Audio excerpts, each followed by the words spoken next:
үндэсний телевиз дээр суугаад харуулan бидэндээ хамтдаа байгаа үзэгч та бүхэндээ маш их баярлалаа. Тэгэхээр өнөөдрийн 8 гарагийн дугаараас маань эхлэн бид хуулийн цагийг үзэгч та бүхэндээ хуулийн буланг хүрэхээр болсон байгаа. Тэгэхээр мэдээж өнөө цагт бол хууль иргэн бүхэнд маш хэрэгтэй байдаг тийм ээ. Тэгэхээр энэ үднээсээ бид амралтын өдрийн хөтөлбөрийн 8 гарагийн дугаартаа хуулийн цагийг хуулийн буланг та бүхэндээ хүрэхээр болсон байгаа. За тэгэхээр өнөөдрийн манай нэвтрүүлгийн хамгийн ихний зочноор Монголын хуульчдын холбооны судалгаа шинжилгээ хариуцсан мэргэжилтэн Батбанг маань хүрэлцэн ирсэн байгаа. За юуны өмнө амралтын өдрийн мэнд хүргэе. За сайн байна уу? Амралтын өдрийн мэнд хүргэе. Үзэгчтэй бас амралтын өдрийн мэндийг хүргэе. За тэгэхээр Монголын хуульчдын холбоо маань хамгийн ихний асуултыг би Монголын хуульчдын холбоо маань хэдэн оноос эхлэн үйл ажиллагаагаа явуулж байна. Яг энэ хооронд иргэдийнхээ хуулийн мэдлэгийг одоо дээшлүүлэх зорилгоор ямар үйл ажиллагааг эрхлэн явуулж байна. Монголын хуульчдын холбоо гэдэг байгууллага 2013 онд байгуулагдсан. Хуульчийн эрх зүйн байдлын тухай хууль гэдэг хуулийг улсын хурлаар батлаад энэ хуулийн дагуу үйл ажиллагаа явуулж эхэлсэн байгаа.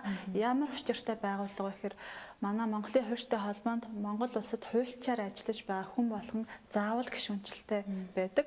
Хуульч гэхээр дотор нь шүүгч, прокурор, өмгөөлөгч, тэгээ энэ гурваас гадна бусад хуульчд ороод нийт 5000 гаруй хуульчийн бүрэлдэхүүнтэй ажилдаг.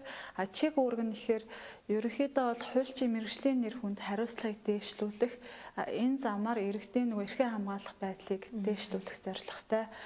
Хууль иргэдэд хандсан ямар үйл ажиллагаа явуулдаг гэхээр яг 100% цэвэр хуульчтай холбоо иргэдэд ханддаггүй. Гэхдээ нөгөө иргэдийн эрхийг хамгаалж байгаа шүүгч, прокурор, өмгөөлөгчдийн эрхийг хамгаалах, тэгээд хариуцлагыг нэмэгдүүлэх замаар иргэдийн эрхийг хамгаалж ийн гэж үзэж байна. Гэхдээ яг цэвэр иргэдэд хандсан үйл ажиллагааг энэ оны 6 сараас эхэлж хийж эхэлсэн. Хотын цээр гэдэг нэртэй хөтөлбөр хэрэгжүүлж байгаа.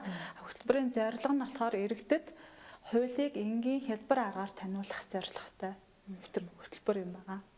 Тэгэхээр холбооны зүгээс яг хэрэгжүүлж байгаас анхны төсөл гэж сонслоо л да тийм ээ. Тэгэхээр ингэж байна тийм ээ. Тэгэхээр мэдээж яг хотын цээр гэдэг бас нэр нь надад их судан сонсогдож байна. Ховчхон яагаад яг энэ нэрийг өгсөн юм болоо. Тэгээд яг аян маань одоо хэрэг ямархуу яг чиг хандлагатайгаар явагдаж байна. Хүмүүс хэрэг итгэвтэй аянд. Цэр гэд үгийг өгцөн хувьд нь тайлбарлахаар монголчууд нөгөө хийхийг хоригддаг зүйлээ цэр гэж нэрлэдэг. Одоо монгол хүний эрхэмлэх ёсон, монгол хүний цээрлүүл зохиох ёсон зүйл гэдэг ч юм уу. Энэ шиг тэгээ хотын цэр гэхээр хотод амьдарч байгаа хүн болгоны иргэн болгоны цээрлүүл цохилтой зан үйл юу юм бэ?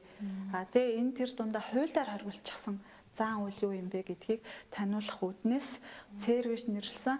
Тэгээ заавал ягаад цэр гэдэг үгийг сонгоод уламжлалтай холбож ийн гэхээр нэгт бол хуулийг яг тэр хуулийн тэдгээр зүйл тийм зүйлийг хориотой, тийм хариуцлагатай гэхээр төдийлөн бас иргэдэд хүрэхгүй байх шиг. Гэхдээ яг энийг хийж байгаа тусдаа чиг үүрэгтэй байгууллага байгаа. Манайх болохоор илүү уламжлал соёлтой хослуулж хий гэж шийдээд ийм хотын цэр гэж нэрлсэн.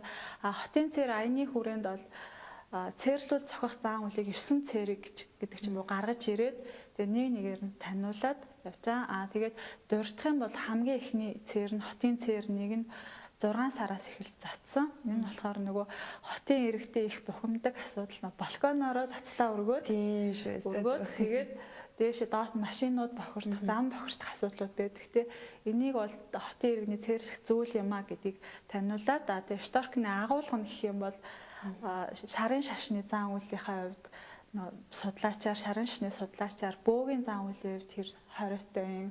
Хууль зүйн хувьд хориотой мөгүй мүү. Эргээд яг нөгөө авц засварын газраас очиод яг эдийн засгийн хувьд энэ тэр иргэндээ яаж хурл учруулад байгаа гэдэг олон талаас нь хараад тэгээ ингэж таниулсны үед ер нь бол балконороо өрөх хэрэггүй юм байна. Гараад газар дэлхий дээрээ гараад гадаа өргөё гэд цайны дээжээ өрөх нь сайхан соёл. Гэтэ яг хотын нөхцөлд болохоор хүний эд хөрөнгөнд хохирол учруулахгүйгээр бас уламжлаад явбал зүгээр гэдэг үднээс хуулийнхаа хувьд ч гэсэн хүний эд хөрөнгөнд хохирол учруулах бас хуулийн зохицуулалттай асуудалтай. Иймэрхүү маягаар цуврал олон шторкууд байгаа. Тэгэхээр төсөл бол маш амжилттай хэрэгжиж байгаа маань ер нь цаашдаа бас яг энэ чиглэлтэйгээрээ яг иргэдийнхээ нөгөө хуулийн мэдлэгийг дээшлэх зорилгоор бас хэрэг одоо ажлууд хийгдэх болоо эрхчлэлийн бас төлөвлөгөөг үзэгчтэй мөн хаалцаж. За юуны өмнө энэ хотын цээр дээр нэг юм дурдвал цохин Монголын хуульчтай холбоо санаачлан тэгээд нийслэлийн иргэдийн төлөөлөгчдийн хурал нийслэлийн засаг даргын тамийн газрын дэмжлэгтэйгээр явж байгаа төсөл тэгээд 6 сараас эхэлсэн мөрчлөө ингээд дуусчихгүй бид нар нөгөө тухайн тохиолдол болгоно ядаж нэг жилийн зайтай явна гэж төлөвлөж байгаа. Тэгэхээр 17 онд ч гэсэн явагдана. Хоёрт болохоор хуульчтай холбоо тодорхой чиг үүргүүдийг хэрэгжүүлдэг. Энэнд нь болохоор хуульчийн нийтэд тусдаа үйл ажиллагаа гэдэг чиг үүрэг байдаг.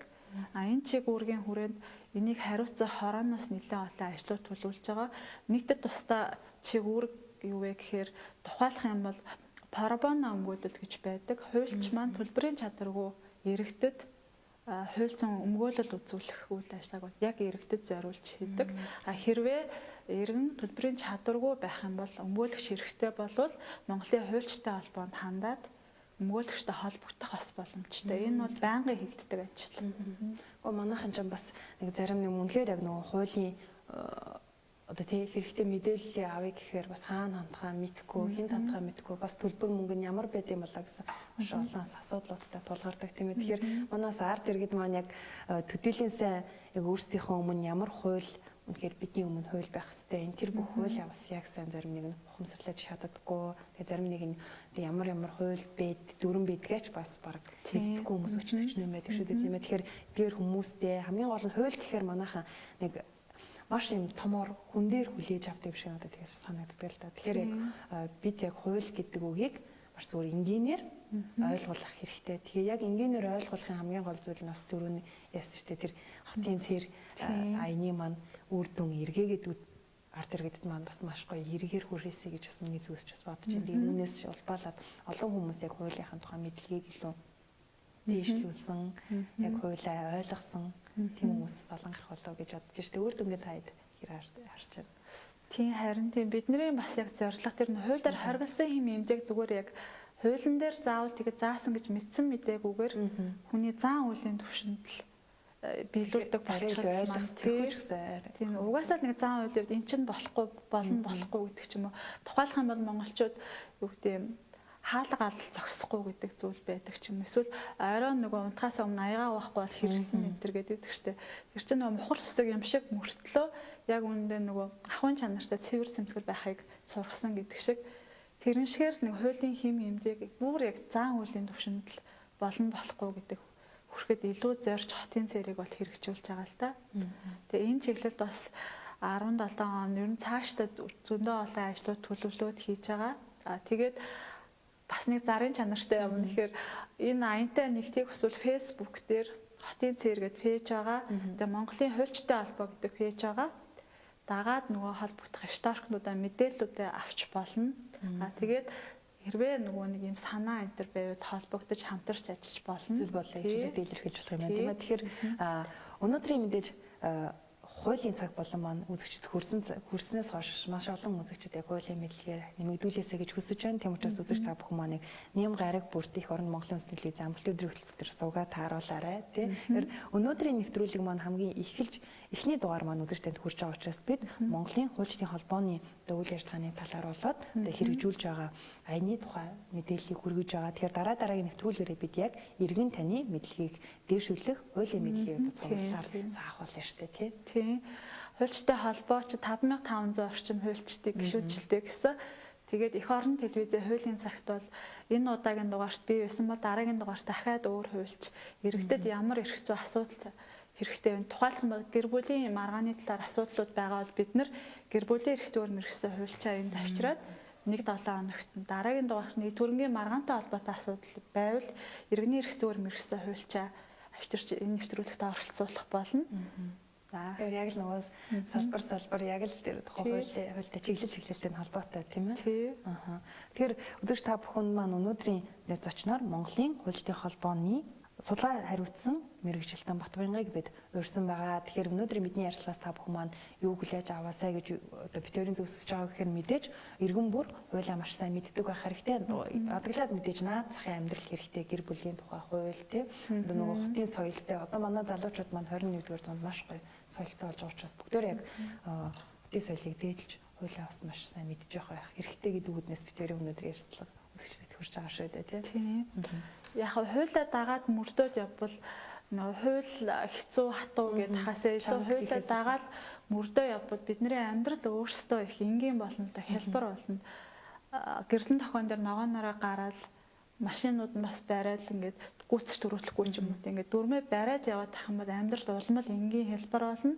Хуулийн угаасаа зорилго нь ч тэр амьдралыг улам төвөгтэй болох биш зүгээр асуудлыг хэрхэн нэг нэгнийхээ эрхийг зөрчихгүйгээр амьдрах вэ гэдэг л арга юм байгаа. Тийм болохоор манай цагтаа хамт байгаарай л их гэдэг юм л да. Тэр ер нь танаа яг хуулийн байгууллага дар дэргэдийн зүгээс ирж байгаа одоо санал асуулга байдаг тийм ээ. Тэн дээр ихэвчлэн одоо манай иргэд юуг сайн мэдмээр ямар одоо хуулийг илүү их сонирхож байгаа юм. Тэгээд яг тэр зүйлээс ойлгохгүй байна гэсэн асуудлууд хэрэг ирдэг вэ? Тэр нь голчлолчд яг ямар хөө сэдвүүд байх вэ? Бүх төрлийн л хуулийн юмнуудыг асуудаг. Тэгээд ихэвчлэн газрын маргаанууд их асуултууд их орж ирдэг. Гэр бүлийн маргаанууд их орж ирдэг. Тэгээд хамтран өмчлөх дундын өмчийг яаж хуваах вэ? Асуултууд. Тэгээ бүр наад захын нөгөө шүүхэд хэрхэн хэмжил гаргах вэ? Эсвэл яг хаашаа очих вэ? Гэдэг асуултууд их гарч ирдэг. Тэгээ бид нар бол шууд иргэнд 200 зөвлөгөө өгчийг өөргөө ч гэсэн аль болох боломжоор хариулаад тэгээд хариуцсан газар руу нь явуулдаг. Хэмжээг үргэлт. Тэгээд Монголын хуульчдын холбоо гэлтгүү хууль зүйн үндэсний хүрээлэн гэж бас нэг байгууллага байгаа. Тэрэн дээр хууль сурталчлах төрийн чиг үүргийг бас хэрэгжүүлдэг. Та тийшээ хандж болно. Тэгээд төлбөрийн чадваргүй с ิจ гтэн яллагдагч байх юм бол хууль зүйн тусалцааны төв гэдэг байгууллага бас байгаа. Дүүрэг болгон салбартай. Та тийшээ хандж бас болно. Тэгвэл илүү хялбар гэдэг үгнээс. Тэгээд манай сайттай хамт MGL Багш гэмээр гэдэг сайт байгаа. Тэр сайтад хандаад яваад асуултууд асууж болох бах. Бид нар хуульчтайгаа холбоод бас хариулж өгөх тийм зүйл байгаа. Тэгэхээр ер нь ард иргэдийн зүгээс одоо нэг ямар нэгэн хуулийн байгууллагад хандлаа, ямар нэгэн хуульч өмгөөлөгчтэй одоо холбогдлоо гэж бодоход заримдаг талаараа одоо иргэдээс нөгөө гомдол ирдэг штеп. Нөгөө яг хуулийн яг жинхэнэ нөгөө яг мэрэгсэн хуульч биш байна. Хуулийн одоо яг хуульчийн ёс суртахуунгүй байдлыг маш их гаргаж байна гэсэн бас иргэдээс аяа гомдол ирдэг. Тэгэхээр яг энэ асуудал дээр та бүхэн маань ямар байр суурьтай байдаг вэ? Хуульчтай холбооны бас нэг яг гол чиг үүргийн нэг нь хуульчийн мэрэгжлийн хариуцлага ёс зүйг дэвшлүүлэх гэдэг чиг үүрэг байдаг. Энийг яаж хэрэгжүүлдэг вэ? Мэрэгжлийн хариуцлагын хороо гэж тусдаа ажилдаг. Тэр хороо болохоор ингээд өргөдөл гомдлын үндсэн дээр тухайн өргөдөл гомдлын дагуу хэргийг шалгаад тухайн хуульчид яг тэр тухайн зөрчлийг гаргасан байна уугүй юу шалгаад хэрвээ хууль зөрчсөн, ёс зүйн зөрчил гаргасан байх юм бол тодорхой хариуцлагыг хүлээлгдэг тийм чиг үүрэгтэй бүтэц ажилтдаг. 13 оноос хойш би нарийн тоогод мэдэхгүй байна. Гэхдээ ер нь бол нэлээд их ачаалттай ажилтдаг байгууллага. Тэгээл иргэдээс хүсэлт маань хуульчтай холбоон дээр авчираад өгч болно, шуудангаар өгч болно. Одоо мэйлэр ч өгч болох байх. Одоо Монголын хуульчтай холбооны байршин нь Сүхбаатарын талбай, баруун талд хууль зүйн үндэсний хүрээлэн гэдэг байшин дотор байгаа. Тэрэн дээр өргөдлөө авчираад өгч болно. Тэгээ мэрэгжлийн хариуцлага хороо энэ хэрэг асуудлыг шийдээд холбогдох шийдвэрийг гаргах байх тийм. Эрдэж иргэд чинь нэг маш ер нь одоо яг манай яг энэ юунд ч юм бай маш олон хуульчид бас байдаг шүү дээ тийм ээ. Тэгэхээр мэдээж зарим нэг нь бас хуулийн яг хуульчийнхаа ёс суртахуун мэрэгжлийнхаа зүйл дээр яг буруу ашиглаж байгаа хүмүүс байдаг. Тэгэхээр яг энэ бүхнийг таслан зогсоох бол хэрэгтэй шүү дээ тийм. Дахиад 13 онд нь хуульчид шинэ ёс зүйн гэдэг юм уу мэрэгжлийн үйл ажиллагаанд баримтлах дүрм гэдэг зүйлтэй болсон. Энэ дүрмэн дээр иргэнтэй яаж харьцах вэ, хуулийг яаж хэрэглэх вэ гэдэг маш тодорхой заалтууд байгаа. Тэгээд энэ заалтуудыг зөрчсөн тохиолдолд бол нэлээд хүнд байх юм бол нөх холбогдох шүүхрөө шилжүүлнэ. Яг манай тэр дүрмийн зөрчил байх юм бол бид нэр хуульчийн мэрэгжлийн үйл ажиллагаа эрхлэх зөвшөөрлийг нь хүчингү болгох. Эсвэл тодорхой хугацаанд хөдөлгөлцүүлэх гэдэг бити хариуцлагууд бол тавьдаг. За тэгээ маш баярлалаа. Өнөөдөр бидний урилгыг бас хүлээн авч өнөөдөр студид маань ирж иргэдэд одоо нэг хуулийн мэдлэгийг дээшлүүлэх тухай үзэл бодлого хуваалцсанд маш их баярлалаа. Тэгээд дараагийн дугаараас эхлүүлэн бид үзэгч таны одоо хуулийн мэдлэгийг дээшлүүлэх зорилготой яг хуулийн цагаа зурлаар хөргөх болно. Тэгээд та бүхэн ярилцлагад амжилт хүсье. За баярлалаа. За ингээд үзэгч та бүхэн маань тушны ярилцлагын цагаа хүлээн аван үзлээ. Хариуд